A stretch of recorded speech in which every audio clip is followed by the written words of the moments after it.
This World Series Futures edition of the MLB Gambling Podcast on the Sports Gambling Podcast Network is brought to you by Game Time. Snag the tickets without the stress. Use promo code SGPN on your first purchase to save $20. Download the Game Time app and use promo code SGPN. We're also brought to you by Underdog Fantasy. Underdog has just added Pick'em Scorchers, where you can win 100x. That's right, turn $5 into $500 in one game. Plus, every Sunday, they're giving away $100,000. Use a promo code SGPN at Underdog Fantasy for a 100% deposit bonus up to $500. Welcome, everybody, to the MLB Gambling Podcast on the Sports Gambling Podcast Network. My name is Malcolm Bamford, coming to you from Newcastle upon Tyne in the northeast of England. Today is Tuesday, the 3rd of October, and we are here to have a look at the World Series. The playoffs are around about 3 hours old, but the World Series lines are still out there, and we're going to give out our thoughts, pros and cons for each team, and then hopefully make some picks as well. Joining me is Mr. Scott Reichel. Hey, Scott, how are you? Yeah, doing pretty well. I've been a bit distracted. I'm assuming you've been the same way, where even though baseball was going on, we might have been focused on another sport. Well, there's been all sorts of things going on. I mean, I would pre-warn people, if you're going to listen to this show or join live or whatever, you might want to put some oven gloves on. You might want to put a flame retardant suit on. Get in the fridge. Get in the freezer. It seems to me, Scott, the entire network is red hot, and it's trickling down. It's trickling down from you. Had a winner tonight, didn't you, in the football? Like a 10-1 parlay. I did. It was a little prop that's available. I had a goal scorer and who would assist the goal. So I had Gabriel Jesus with Saka assisting, and that was a 10-1. I knew Barry would be along because Barry has absolutely smashed the daylights out of the Champions League tonight and the Premier League. Barry gave out 3 plays. They all hit, including Galatasaray to beat Manchester United, which A, was very funny, but B, cashed at 6-1. Barry's 3 plays hit at 64-1 tonight. I had a couple of winners. Yeah, absolutely ridiculous. Coming off the back of Scott, I don't mind mentioning this for the second night running. In Moonaf's Pick'em contest, I went 15-1 straight up this weekend, Scott. Yeah, what do you tell me about that? I'm very impressed by that. Now I have to ask, unfortunately, what was the one game you got wrong? Okay, right. I will PayPal you $50 if you can guess that right. Am I allowed to pull up the actual? You're not allowed to pull up anything. You're allowed anything. Okay. You're allowed 5 seconds to answer the question. I'm trying to remember who played. Steelers. The Miami Dolphins was the answer. Took the Dolphins at the Bills, which in hindsight, I was trying to be a bit cute, but 15-1, I am over the moon with. Yeah, and then football, and then the baseball started tonight. I took Texas at plus 130, gave it out on last night's show. I took Minnesota team total over 3.5, and they do have 3 runs so far. So that'll be a bad beat if that one gets turned over. So yeah, everything looks good. So yeah, what we'll do tonight, Scott, is we'll just have a nose around all of the playoff teams and see who we like, who we don't like, why we like them. But yeah, the Wildcard game started tonight. I was getting strong opening day vibes. Me and Dylan said last night that we've kind of waited a couple of weeks for this now. There's been so many dead rubbers. There wasn't too much going on. Obviously, Houston and Texas were still clarting about trying to get in. The Cubs were hanging around and the D-backs and the Reds. But we've been waiting a couple of weeks for this, and it was nice, like I say, strong opening day vibes. So have you caught up with much baseball? The Texas-Tampa game's already in the books. Well, Tampa didn't show up, so that's kind of how it goes. They didn't score a single run in the entire game. Props to Montgomery, though. Very good down the stretch, and he showed up and dealt, and so did Chapman, so did the entire bullpen. So nice job by Texas. I'm annoyed by it because I had Texas to win the division at 4-1, and I saw them fall apart down the stretch. I did hedge in the final day of the season, so I did get some of it back, but still, that's rough. Anytime you see a team completely just no-show a 4-game set against Seattle, and then they show up in the first playoff game and win 4-0, it does kind of sting a little bit, but nice job by them. Tampa no-showed a home game. Not a good showing by them at all. Yeah, well, I'm very live in this one. I took Texas at plus 130, but a part of my handicap here was for the series. I took Tampa to win 2-1 at plus 230, and I took Tampa to win from behind at 11-2 plus 550. So wait, how did sorry? you get 11-2 on them? It's only 2 out of 3. How did you get that much better odds for them to win from behind? You mean today's game, or do you mean in the series? No, this we gave this out on yesterday's show. I'm saying to win from behind, though, but those odds are well apart from each other. How did that happen? Well, yeah, because obviously Tampa can win 2-1. The first 2, they could lose game 2. I get it. Okay. Yeah, so they can win, lose, win. Yeah. So they've got 2 options, haven't they? Yeah. They can lose the first game, they can lose the second game. I didn't realize that. Yeah, one of them involves Tampa having to lose game 1. The other had them losing game 1 or 2. Okay, I got you. Yeah, so there you go. And yeah, handicapped Montgomery to within an inch of his life. And yeah, he pitched well tonight, and he made that really good diving catch from a little pop-up bunt. I don't know who it was. Was it Yandy Diaz maybe? Who popped up a bunt, and Montgomery laid out down the first base line to make a play. So yeah, good effort from Texas. To say Minnesota at the moment holding Toronto at arm's length. They lead 3-0 in the bottom of the 5th inning roundabout. And then we get the D-backs and the Brewers in a little while. We never actually mentioned last night the Brandon Woodruff news. That happened, I think, just about while we were broadcasting last night, because myself and Dylan handicapped the Brewers as if Woodruff would be pitching. And then we got the news he's going to miss that. I mean, how much does that handicap them? Because obviously Arizona are kind of throwing their third pitcher first tonight with Brandon Pfaadt, and then Milwaukee, and then they get Gallen and Kelly. So the Brewers, I'm guessing, go Burns, Peralta, and then somebody else. So does that worry you at all for Milwaukee, Scott? Were you on them in any case? I think, once again, I don't want to say game 1's a must-win game, but when you're looking at Kelly and Gallen showing up for 2 and 3, and you have Burns against Pfaadt, you better win game 1 at home. That's all I'm going to say. It's a must-win game for Milwaukee here. I think it's going to matter in the grand scheme of things for later rounds. I still think Milwaukee gets by Arizona.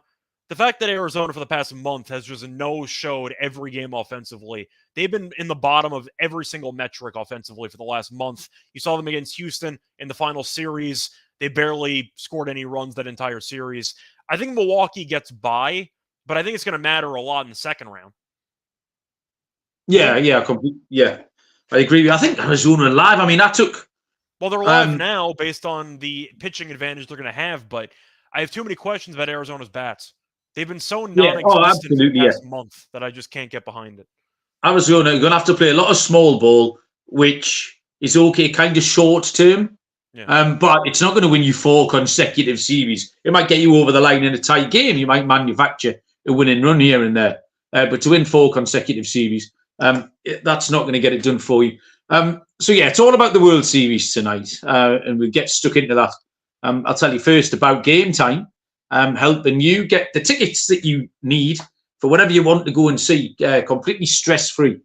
Buying tickets can be a right pain in the arse, but Game Time is the fastest and easiest way to sort that out. Sports, music, comedy, theatre, killer deals on last-minute tickets and the best price guarantee. You've got flash deals, you've got last-minute tickets. You can get the seat view, so you know exactly what your specky will be. And the Game Time guarantee means they will credit you 110% of the difference if you find tickets in the same section and row for less. They'll have MLB playoff tickets on there, so get involved. Go to the Game Time app, create an account, use the code SGPN for $20 off your first purchase. Terms apply. So create an account, redeem the code SGPN for $20 off. Download Game Time today. Last minute tickets, lowest price, guaranteed. So outright sent for the World Series. Obviously, things have changed already. The Tampa Bay Rays have slidden out in price. We'll cross that bridge when we get to it. But starting at the top, the favourites here are Atlanta at a price of plus 260. And for me, Scott, this is the biggest separator between all the teams in all the aspects of the game. If you want to separate them by pitching, by bullpen, by defense, by base running, the biggest separator is the Atlanta offense. They've got power and speed absolutely everywhere. I mean, it's possibly the best MLB offense ever. And that's the thing. So even if the other stuff isn't going as well, I mean, Strider and Fried should both be okay 1 and 2. Charlie Morton will be back at some point. But even if things don't go brilliant, they'll still knock out a 9-6 win because this offense is absolutely ridiculous. And like I say, that's the one thing for me that separates them from the pack more than any other category, any other team, Scott. Yeah, I definitely have to agree with you that Atlanta's offense might be the best of all time. However, the rotation, as you mentioned before, it's shaky because Strider is a very solid pitcher who occasionally gets blown up. We saw in the playoffs last year against Philly. You mentioned Morton, who's been injured. Fried hasn't exactly been that healthy recently either. So there are some questions. Do you trust Elder in a playoff game? I don't know if I trust him in a playoff game or not. It's tricky because, once again, the offense is great. They can win games by just outscoring teams. But usually in October, you need a good pitching staff. And I'm not sure that Atlanta has that. They should be the favorites. I see plus 310. I'm still going to pick them. I can't go against them at plus 310. But I have to at least point out, if the bats even go cold for a game or two, they're up against it because I don't think they can win a pitcher's duel. I mean, it's just it's the different kinds of ways they can do it. They can do it with power. We're going to talk about teams like the D-backs, who we've just said have to play a little bit of small ball. The Brewers, who can be versatile and right after manufacture runs. Atlanta can win the game several different ways. They've got a little bit of everything. You get Michael Harris down the bottom, who sets the table all over again. When you think that Ronald Acuna Jr., you might get him out. You get down to 9, and you're facing it again with Michael Harris. Marcell Ozuna has been ridiculously good, but there's no team in this. I've found it quite easy to discount these teams, like quite a lot of them. In fact, I always discounted all of them. I thought, well, that's not possible. Someone's got to win. But it was quite easy to pick holes in teams. But of all of them, Atlanta is the most difficult one, I think. You are being picky. If you're looking at Bryce Elder, he's had a few dodgy starts, but he's no less worrisome than quite a few of the other SP3s who are going to be around the playoffs as well. But that was the point. That was the point I was going to say, was that Atlanta's rotation has some question marks, but as you go around the rest of the teams, particularly in the National League, you have the Brewers, whose rotation now is suddenly in flux because Woodruff is out. You still have Burns, you still have Peralta, you still have some options, but Woodruff potentially not being available is massive. Philly's rotation is solid, but we've seen Nola have issues this season. There's been some concerns there. The Dodgers rotation we can talk about separately. That's an absolute mess. Yeah. So that's where we're going now. So the Dodgers are second in at 4-1. I mean, I'm delighted with it. By the way, that extra half point you've given me on the Braves, Scott, plus 260. You're telling me you can see a plus 310, so I'm happy with that. But the Dodgers at 4-1. How are you feeling about LA? I don't think they're good enough. I think that even though I do have to give credit to Freeman and Betts for being tremendous players, they're top 10 players in the league, I have too many questions about the pitching staff, and I've seen too many times this team fall apart under Dave Roberts. The one time they got over the hump, it was a shortened 60-game season. Some people put an asterisk by it, some people don't. The point is, after 162, this team has always fallen apart in the playoffs at one point or another, and now they have no rotation at all. You think about who they were supposed to have in the rotation when they were constructing the roster a year or two ago. You had Bauer in there, you had Buehler in there, you had Urias in there, and now you look up and you have Kershaw and what? You want to go Lance Lynn for a playoff start? You want to have fun with that option? Like, you don't have anything in that rotation. It is a problem after Kershaw, and you're going to try to put duct tape on a serious wound. I have questions, not to mention the bullpen, which has been spotty at times. It's the pitching staff. I kind of teased Atlanta having issues just to segue into the Dodgers. Their issues are significantly more dire than the Atlanta pitching issues, because you go through the Dodgers' projected rotation, it's a mess. Well, this afternoon, instead of looking at the Dodgers' projected rotation on Fangraphs or something, I just pulled up their entire roster on StatMuse. Yeah. And what I was trying to do was put the rotation together myself, just going down the names. They're listed alphabetically. And I kept going down and I couldn't find them. I found Clayton Kershaw. Right, okay, where's the SP2? And there was no, well, it can't be Arias. And I keep going, and yeah, it is Arias. And then it was Bobby Miller. I like Bobby Miller. I think he's got a great future ahead of him. But young lad in a playoff situation, certainly is your SP2 and then Arias is your 3. They've got a team ERA of 4.07. I think they should be round about plus 750. I think they should be nearly double in price. Obviously, Mookie Betts and Freddie Freeman are bulletproof. You cannot argue with that at all. The lineup is just about second in most batting categories behind the Braves, obviously. So that's fine. It's not as deep, but Betts and Freeman will cause anyone problems. But yeah, you nail on the head. That rotation just isn't good enough, I don't think, for a deep run. So yeah, it's certainly not that. Lance Lynn? Is Lance Lynn their SP3? Well, that's it. I put Bobby Miller in because I looked at Lance and I thought that was the 2. You had Miller as the 2. I'm asking who's the 3? Arias. I thought, isn't he now with the team? I don't know. I thought Arias got thrown off the he's team because he had his own situations. They didn't even have Arias. So Lance Lynn might be the 3. Wow. Yeah, that's pretty impressive. Like I said, I saw some names. I saw Ryan Pepiot. I saw some names it possibly be, but there wasn't. If you go down all the other rosters, the starters jump out at you. You think, yeah, I'll pick him. And with the Dodgers, I was just scrolling past names, though, thinking, no, it can't be. It can't be. You said Urias. He's not even on the roster. Yeah, of course. Yeah, I forgot all about that. He's, shenanigans. Next up, plus 525, the Houston Astros.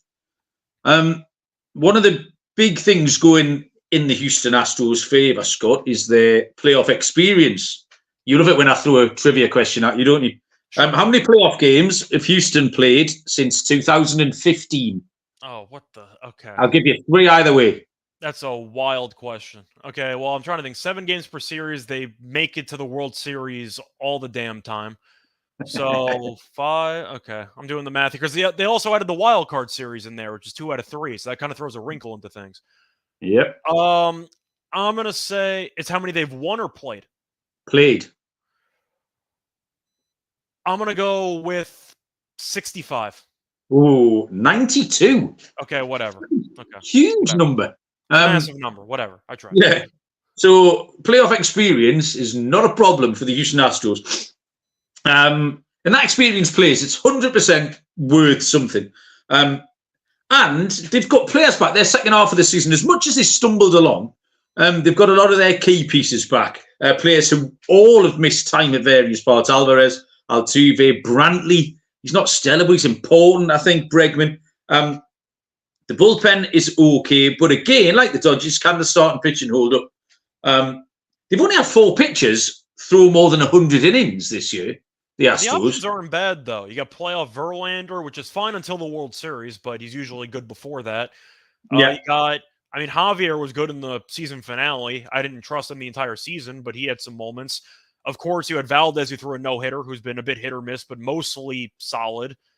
Once again, you mentioned the first couple of rotations here with Atlanta and with the Dodgers, and we're going to mention some teams in the next couple of minutes. Houston's rotation is really not that bad compared to the rest of the teams in the playoff picture. That was the main takeaway that I had when I was looking through the rosters as we were getting ready for the playoffs.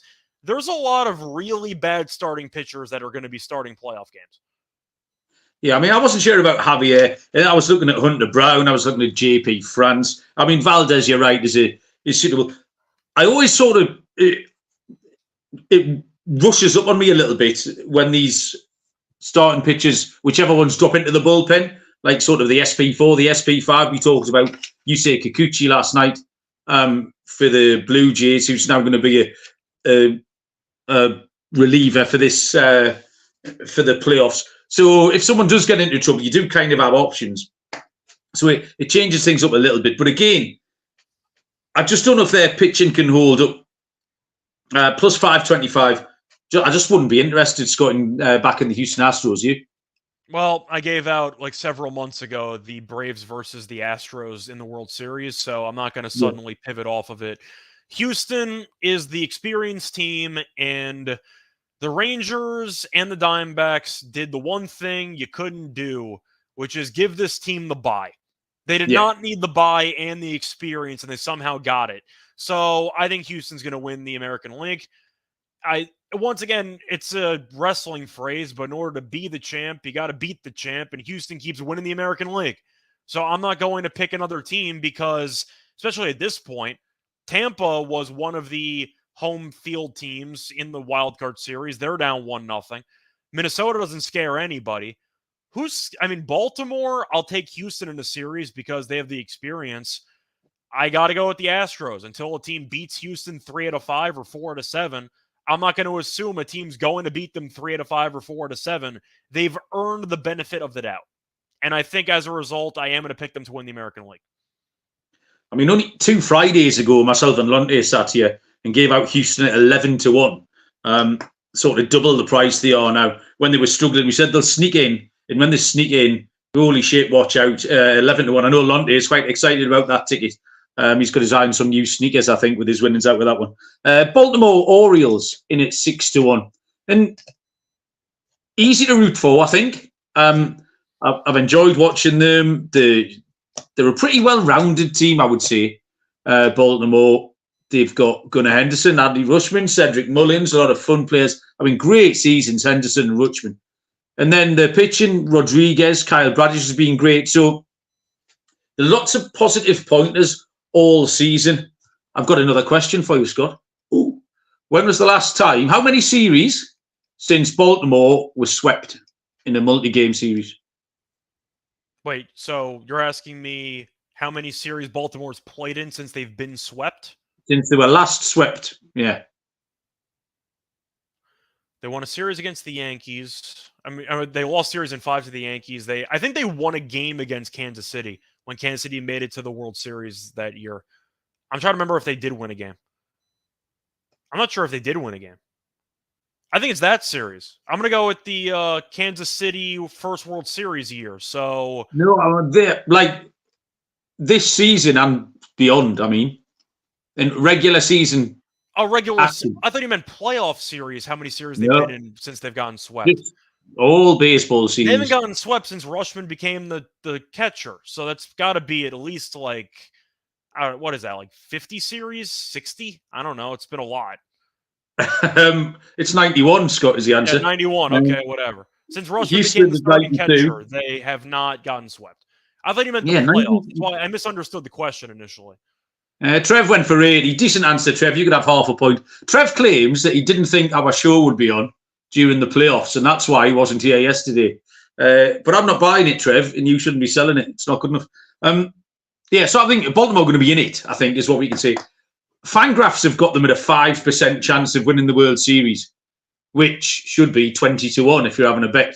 Win it 6-1. I need the comparison there. You said 5%. What's Houston's percentage or these other teams? I didn't write them all down. I don't. If I load Fangraphs up on my laptop now, it's quite clunky with all the everything. The whole national grid falls apart whenever I put Fangraphs on me. But what I did, I compared some of the odds available, and if they were egregious, I noted them down. Baltimore was egregious, and I think the Dodgers. When I said the Dodgers should be plus 750, that was kind of the same. But yeah, they're just not. The odds aren't reflective enough of their chances. I can't back them at 6-1, but I do hope they go well, Scott. Yeah, I feel like Baltimore once again is kind of I mentioned the Royals by coincidence. It's kind of similar in a way. You have a lot of homegrown talent that kind of came out of nowhere.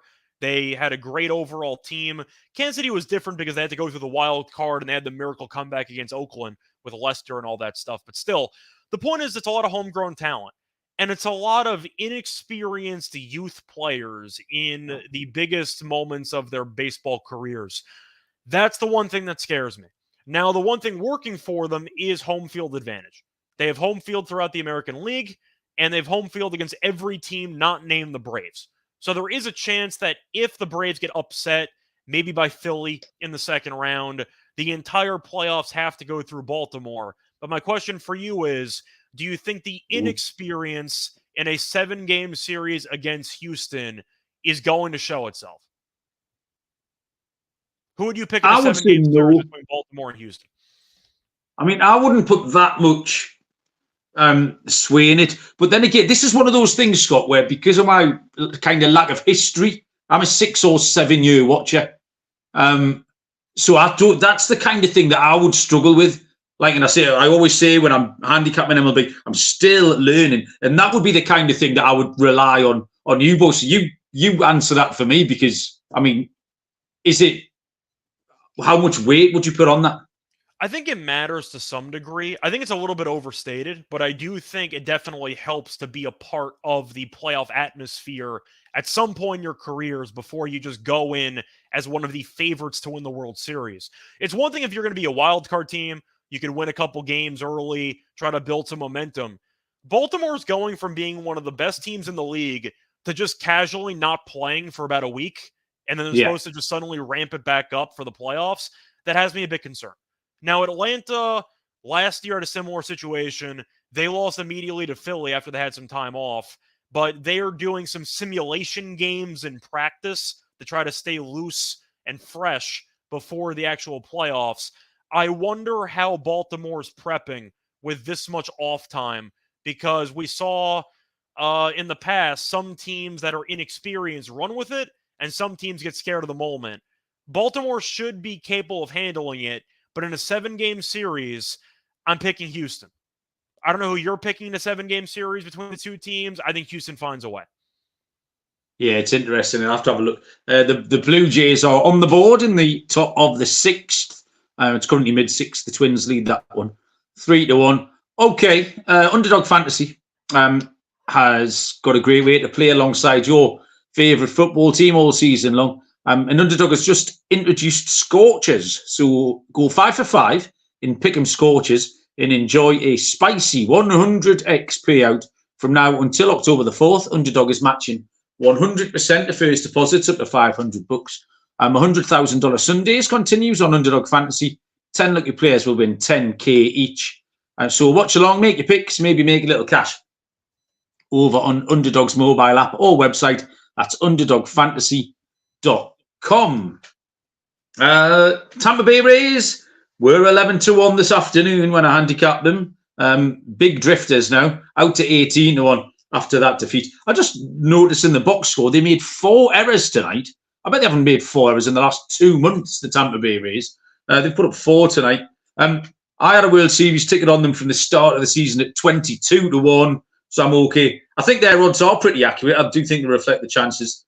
Injuries have hit them hard, but haven't stopped them. They've slowed them down, but haven't stopped them. Tampa Bay hung in really well, actually. They have a really strong bullpen. I like Fairbanks, Stevenson, Poe, Shea, Armstrong. Zach Littell might, if he's not the 3rd starter, because he's been going okay, surprisingly.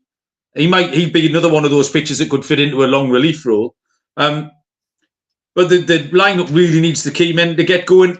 And never was that more ably demonstrated than tonight. They got nothing. 6 hits. So they were only out at 9-6, which isn't egregious, but it's just not enough. Tonight was perfect for me. Absolutely perfect. Took Texas, but I've got Tampa Bay to win 2-1. So that's kind of the hope I'm holding on to at the moment. But Tampa Bay for you now, would that be are they in trouble? I have no interest in them. Even when they were the best team in the league, I believe I called them frauds about 3 months ago because I didn't trust anybody in the lineup. And next thing you know, they get shut out in their first playoff game. I'm not surprised. Now, the one thing that did surprise me was Texas responding well after punting that division. I thought there was a chance maybe it would roll over and they would struggle early on in a hostile environment. Then again, Tropicana barely sells out anyway, so I don't know how hostile the environment actually is, but Tampa's good in their home ballpark because it's a weird place to play with the dome and all that stuff. But still, I can't pick Tampa. I called them frauds months ago because this team can't hit. And I know that earlier in the year, they feasted on some weak competition, and you had the lows, all of them, perform well. Randy was good. He actually showed up today. He was the only guy who showed up. Yandy's pretty good. But besides that, besides the top 2-3 guys, I don't like anybody in this lineup. And we saw it once again in the opener. They can't hit. And I think in order to beat Houston or Baltimore, you're going to have to score some runs. And even the rotation, which is solid, it's not as good as it has been in years past. And I think that's, even the bullpen hasn't been as good as it was in years past. But it's mostly the offense. I called this team out early in the year. I took a stand and said it's fraudulent. This team can't hit. And they came back down to earth. They lost the division. They got shut out in the first home playoff game. I'm not picking Tampa. They're not good enough, in my opinion. So while we're talking about this series, then we'll stay on Texas. They're roundabout. They were 13-1. I assume they've been nipped in a little bit on the back of that tonight. I see 10-1. Yeah, so there you yeah. So nipped in 3 points. Great. And I think the key was how are they going to react? I did have faith in Montgomery tonight. I thought he would go well. And he was absolutely outstanding. But they have reacted well. But they've got some old heads in there as well. Seager, Simeon, are experienced baseball players.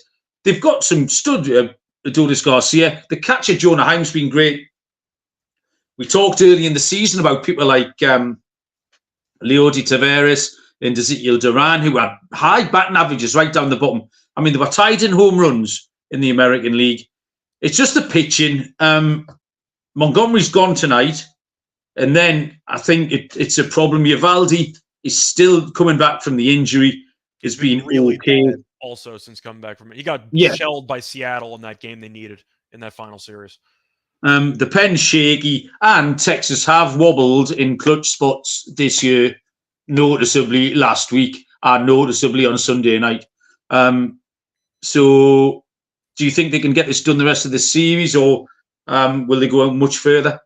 The series, yes, because in terms of talent, their lineup is significantly better than Tampa's, which is why it's an interesting matchup. Because if Tampa's pitching staff isn't going to be as good as it has been in previous years, and the lineup, once again, which I criticized, is not going to hit, Texas can outscore anybody. They can go toe-to-toe on the right day with Atlanta. Not on a consistent basis, but they can score a bunch of runs. If Texas scores 6 runs in a game, I'm not sure Tampa can match them. So I do think Texas has a pretty decent shot to win this series. And I do think they have a shot to beat Baltimore. Would I pick them to beat Houston? No, because Houston buried them in the regular season. Houston owned that team. And I do think, once again, Texas's pitching and bullpen are going to be the Achilles heel that's going to undo their title hopes. Can I see them beating Baltimore? Yes, because they lost Batista. They don't have a closer either. And suddenly that gets interesting. But I do think for them to win the World Series, I'm not picking. For them to win the American League at plus 450, I can be persuaded, but they would pretty much need to avoid Houston. Because I do think that Houston would beat Texas in a 7-game series. And I don't have the numbers in front of me, but the head-to-head meetings were dominated by Houston. Houston owned them the entire regular season. 12-1, really interesting team here. The Philadelphia Phillies. They start tonight at home to Miami. Now, I took Miami to win this Wildcard series. I just don't think... My point was last night, if Philly could choose any team, I don't think they would choose Miami. I think they're going to struggle a bit with these with this lefty 1-2 combination. So it's not an ideal matchup for Philadelphia. If Philly get through this series, I'd be much more inclined to take them. We saw last year they won the first 6 postseason games. They got really hot. They're good at home. It's boisterous, it's loud. That is a home advantage for them, is real. You just talked about Tampa Bay, where it isn't. It definitely is here. And they've got a really imposing roster of hitters and not much weakness. Capable starting pitching. The pen's quite deep. But you can say I took Miami last night to beat them. So I won't be taking Philly in this spot. But if they do go through, then if there's a 6 or 7-1 around, then that's when I might get interested in Philly. How are you feeling about Philadelphia, Scott? I actually like Philly a lot. Now, the one thing working for them is the fact that they beat Atlanta last year. So at Atlanta, as intimidating as this team is, Philly is not going to be afraid. Now, they might be outmatched. And we saw what happened in the last regular season meeting, last regular season series. Every game had like 12 runs. I mean, it was just absolute chaos. It was just an offensive frenzy for both teams. That can work in Philly's favor, Because if neither team can pitch that well, Philly does have the better rotation than Atlanta, at least for a top 2, top 3, which does work in their favor. Philly's been there before. They were a little bit short last year. Maybe they can get over the hump this time around. When I really wish they were not playing Atlanta in the second round. I'd rather them face off against Atlanta in the NLCS, which is kind of annoying. But I do think whoever wins that Phillies Braves series will beat the winner of the other NLDS series. In other words, the winner of the Phillies Braves series is going to the World Series. I think there's value on Philly. I'll take Philly at the price. I like their team. They've been very good for the last 2 months. The rotation is good compared to the rest of the teams in the playoff picture. The bullpen can be a bit concerning, but you can say the same about a lot of these teams. I think Philly has a lot of they check a lot of boxes for what I look for World Series winning teams. I will take a flyer with Philly. I think they're the most appealing long shot on the board. Nice. The Toronto Blue Jays are next up. They were at 15-1. They are currently in play 3-1 down in the top of the 7th. I would say that they were the most similar to Philadelphia last year. They look capable of going on a streak.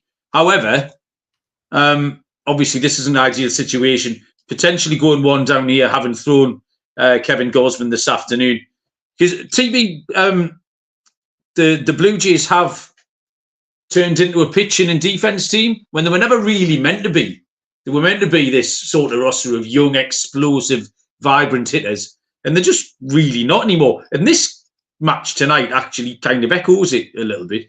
The bullpen, Romano and the other, who else gets saves for them? They're the kings of the uncomfortable save. I would say the back end of that. On occasion and some big rolls. I don't like their bullpen. It's pretty well documented. I've had them wrong all year. I've taken Minnesota to beat them. If anyone wanted to back Toronto, I could not put you off. All right, soon I understand why you would want to back them, but not for me. See, I'm quite sweet on the Twins. We're going to get to them in a minute.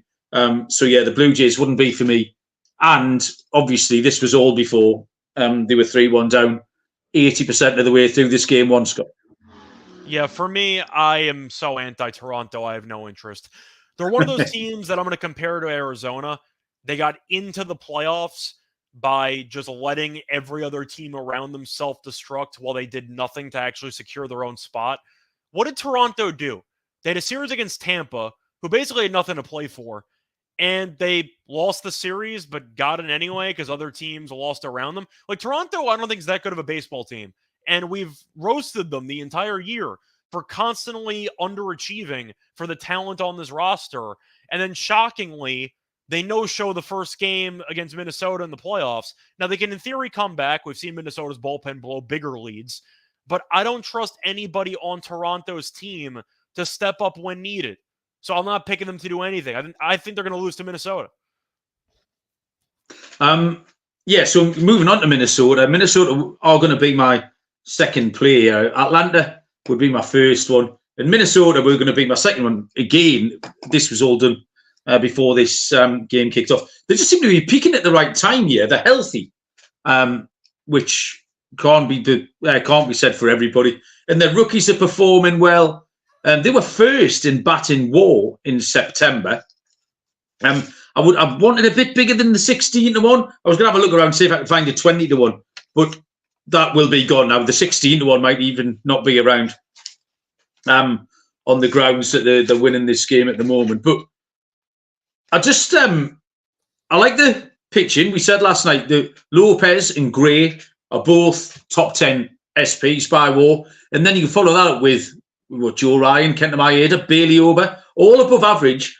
A couple of them can drop into the pen, like we've just talked about.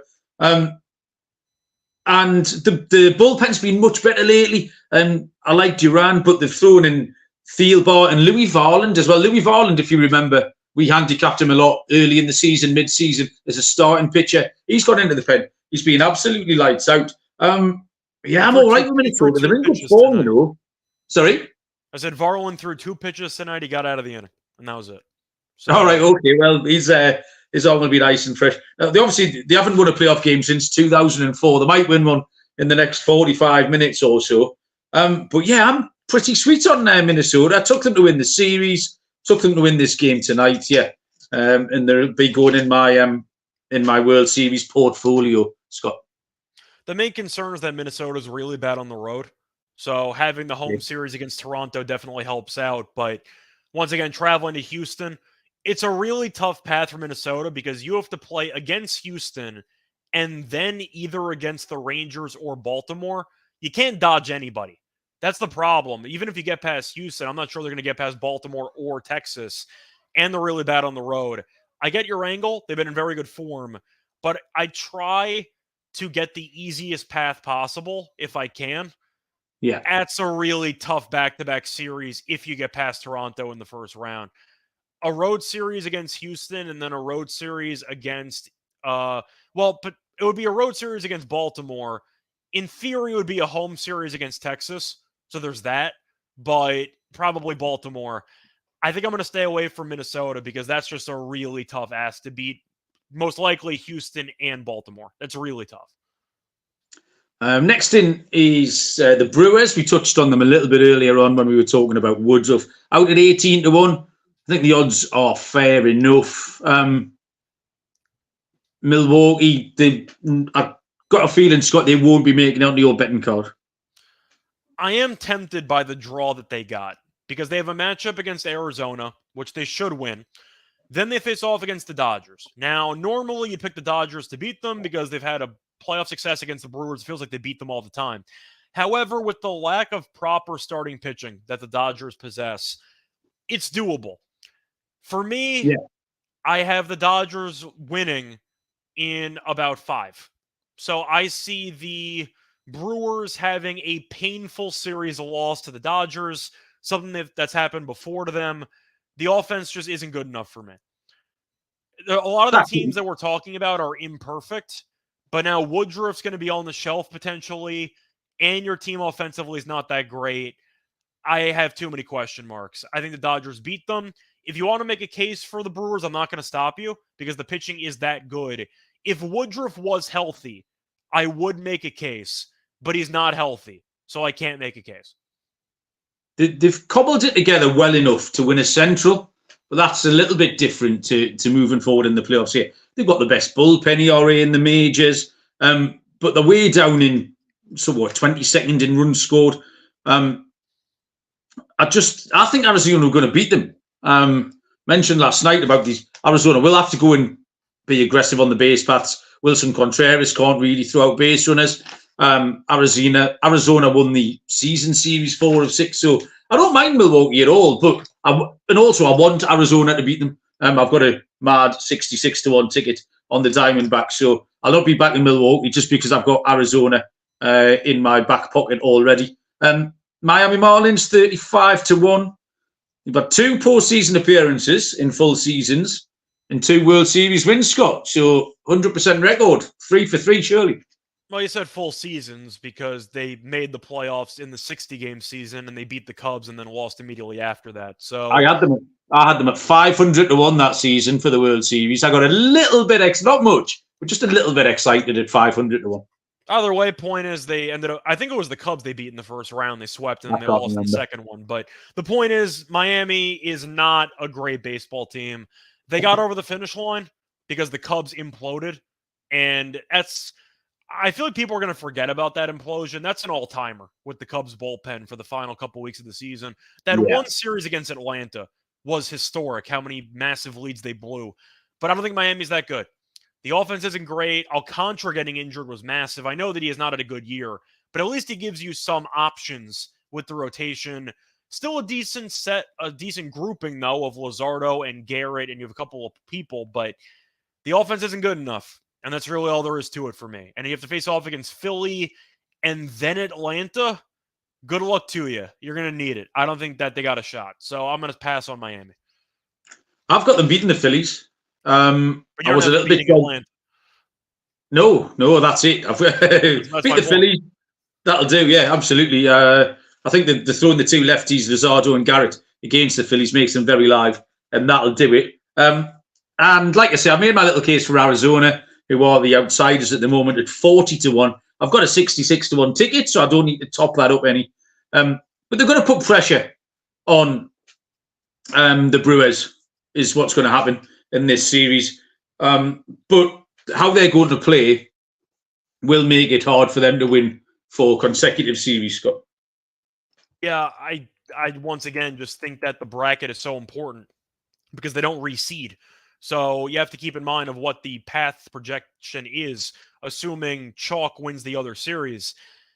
Miami probably has the most difficult path of anybody because you're looking at potentially the Phillies into the Braves, into the Dodgers, and then into the Astros or the Orioles. That's like almost impossible. Yeah, that's not ideal. Like, I read out that path and you think Miami should be like 70-1. Yeah, I can't agree with you. Well, I think you're absolutely right. So, all that being said then, Scott, that's every team looked at. I mean, is there any... I couldn't find any other markets. There was no player props, anything I particularly like the look of. Have you got anything a bit fancier, or are you strictly Route 1? There were markets that were up, but unfortunately, they're all gone now. They're going to be posted after the game, so you can't get RBI leader, stuff like that. I saw like Albies RBI leader was like 40-1 or something. Like our World Series MVP was 40-1. There's a couple of, long shot bets you can make in those markets. One prop I was tempted by was the most runs in one inning of the playoffs this season. It was on Caesars. 5.5. Over was -125. And you want the over, yeah? Inning. I like the over. Yeah. One inning that is a good bet. You always get it because one starting pitcher just no-shows a start and they get buried immediately. And next thing you know, it's 7-0 in the second inning. We see it every year. So that was one prop I took. Besides that, that was basically it. I think some variation of the team, or possibly I think everyone might be here on Friday night. We're going to have a look at the divisional series. So we'll throw out some silliness if we can find it. So your World Series bets then, Scott, in summary, where's your money going? I got the Braves. Obviously, I'm not going against the Braves. I got Houston because they've been there before, and I do think they are the team to beat in the AL until somebody beats them. So those are going to be my main 2, and my flyer long shot will be on the Phillies because I do think with them beating the Braves last year and with the rotation, they've been there before. They have a very solid lineup. They're my long shot pick at 13-1. I'm with you on the Braves. I love the fact you found me an extra half point, plus 310 rather than the plus 260. I've already got Tampa at 22-1 and Arizona at 66s. So my final edition will be the Twins. Although if you don't get this 4th run tonight, having touted myself as a virtual winner 48 minutes ago, we are no further forward in cashing that ticket. But yeah, I like the Twins. This is a good example of how they're going to advance and what they're going to be capable of, leading 3-1. So yeah, the Twins at 16-1, probably be a little bit shorter if they win this game tonight. But yeah, I think they'll go okay. So they'll be my plays. And I think, Scott, we are done. Is there anything else that people need to know about? Not really. You have any action for the games tonight that you want to just reiterate to the people? I was all over the Dogs. I've got let me have a look. So you have Arizona and Miami tonight. Actually, yes. That's what I think will win. My picks were Arizona to win the game, plus 155. And actually, the first 5 under in the Miami-Philly game. Under 4 was a price of minus 105. I think we can hold the Marlins, but I do trust Luzardo. And I know Philly, the batting average is okay. But the counting numbers aren't great against these left-handed pitchers. So, yeah, they were my plays, first 5. I've actually parlayed the 2 money lines. I've parlayed Arizona and Miami. But my show picks were the D-backs plus 155 and the first 5 under. Do you have some action? Yeah, I got the Diamondbacks team total under 3.5. Just by how they've been performing offensively lately. Burns is on the mound, and Milwaukee's bullpen is sick. So I do think if you're looking at Burns into Williams closing, and they're going to bridge it in between, but that bullpen is filthy. That pitching staff is great, and Arizona can't hit right now. So that was my main play. However, I did bet the under in all 4 games because it's playoff baseball, and you always see rock fights early on. So far, I'm 1-0, and it's 3-1 in the 7th inning, or basically the 8th inning of that Twins game. Those unders look good so far, so hopefully it stays that way. Fantastic, yeah. So I think as it stands, Scott, yourself and Moonaf are going to be back tomorrow to have a look at the game 2. Yes, but it's going to be at noon. Okay, so noon tomorrow, nice and early. Get these game 2s. I am off to the Champions League tomorrow. Newcastle v PSG. So yeah, that's exciting. My first Champions League game for 20 years since Newcastle had a game in the Champions League. So I'm going to have a few beers, go and mix with a few Parisians downtown, see what's going on there. So yeah, I'll report back when I'm on the show Thursday or Friday. Thanks, Scott. That was fun. Thank you, everyone who joined in. Good luck with all your playoff picks. Looking forward to watching an hour now. Hopefully get this 4th Twins run. We'll see you down the road. Cheers.